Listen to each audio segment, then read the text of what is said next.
Ça a du sens pour moi, c'est-à-dire c'est une confirmation que mon action porte, en plus de l'efficacité, en plus du côté rentable, apporte ce qu'on pourrait appeler un supplément d'âme et me conforte dans mon sentiment de vivre. Et donc on pourrait très bien, de façon existentielle, et je dirais même existentialiste, définir le sens comme ce qui me redonne ou me conforte dans mon sentiment de vivre. Le plus intéressant dans une autobiographie, on a tous une autobiographie intérieure, et les jeunes ont même une autobiographie extérieure, on va le voir tout à l'heure. Mais ce qui est intéressant dans une autobiographie, c'est ce qu'on ne met pas dedans. C'est le rejet. Et même si votre autobiographie fait 5 tomes, vous aurez très bien pu écrire un 6e tome. Mais vous avez choisi de sélectionner ce qui faisait sens. Dans la génération qui arrive, leur identité étant co-construite par leurs cyberamis, leur cybercommunauté, l'autobiographie se fait à chaque post Instagram, à chaque Snapchat. Donc le sens rattaché à l'expérience humaine, c'est ce qui permet de nourrir mon auto-narration. Autant vous dire que le sens est biotrope, organisé, polarisé vers la vie.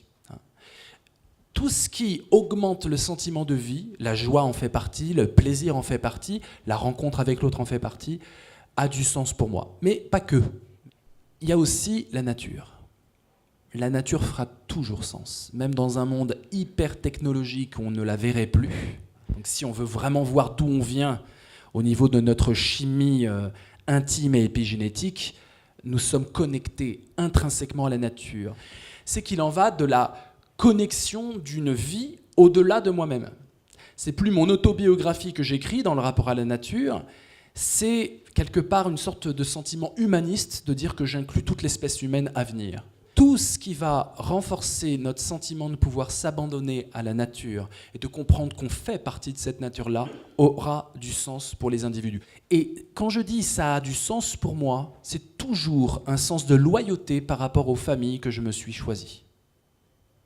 Et parfois, il y a des conflits de sens. C'est absurde pour une famille et absolument sensé pour une autre. Et ça s'appelle un conflit intérieur. C'est-à-dire que ça a du sens pour moi, moi qui suis par exemple militaire, d'aller à la guerre et de combattre tel ennemi, ça a du sens pour moi peut-être, mais ça n'a pas de sens en tant que père de famille, devant, etc., être là près des miens. Donc tous nos dilemmes moraux, tous nos conflits intérieurs viennent d'un déchirement entre quelque chose qui a du sens par rapport à une appartenance donnée, et quelque chose qui n'a pas de sens par rapport à une autre appartenance. Tout ça dans un seul individu. Mais le grand risque des marques, c'est l'infantilisation des autres. On s'occupe du sens pour vous. Et donc je conclurai en disant que le sens de la vie, cette quête qu'on nous agite à juste titre, est un renforcement de la vie elle-même. Le sens de la vie, c'est un rappel à la poésie, et Dieu sait qu'on en manque cruellement dans nos temps cybermodernes. Je vous remercie.